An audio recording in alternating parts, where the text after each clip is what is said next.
until tomorrow, so you'll tell me when to. Okay. A good evening to everyone. Indeed, it has been a successful 3-day strategic communication workshop. It's been such an honor to meet all the PIOs within the police force and the military.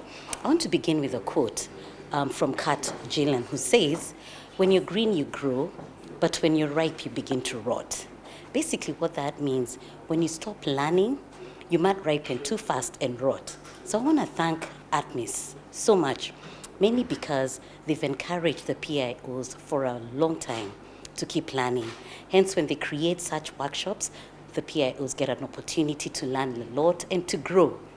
And from the quote that I've just quoted, they will not rot, because when you're green, you grow, but when you're ripe, you begin to rot. So they're still learning.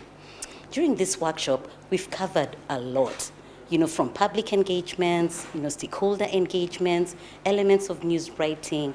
We've covered public relations. So the PIOs have been equipped. Their skill set in digital communications has been heightened. I want to thank particularly the Ministry of Information in Somalia.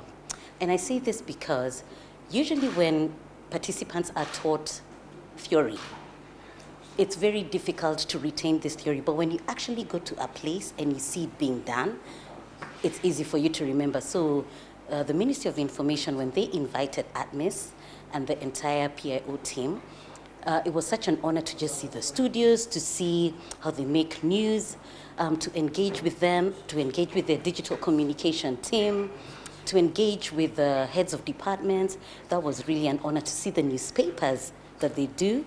We appreciate most particularly that they send out communication in 3 different languages.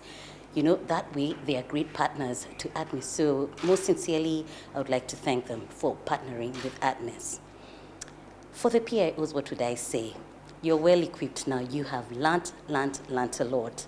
My challenge to each and every PIO is, as you go out, collect data, embrace research, embrace being a brand ambassador for ATMIS, because when you do that, you will be such a great ambassador for peace, and you'll be a great ambassador spreading security, spreading peace messages, and that's all we need in this country. So once again, a big thank you to ATMIS for a job well done within this region. And maybe lastly, from where you sit as a comms practitioner, what's the importance of strategic communication in peacekeeping mission? Exactly. Now, communication is the lifeblood for every organization. Without communication, you're going nowhere. Communication in a peacekeeping mission talks about just sending key messages of peace.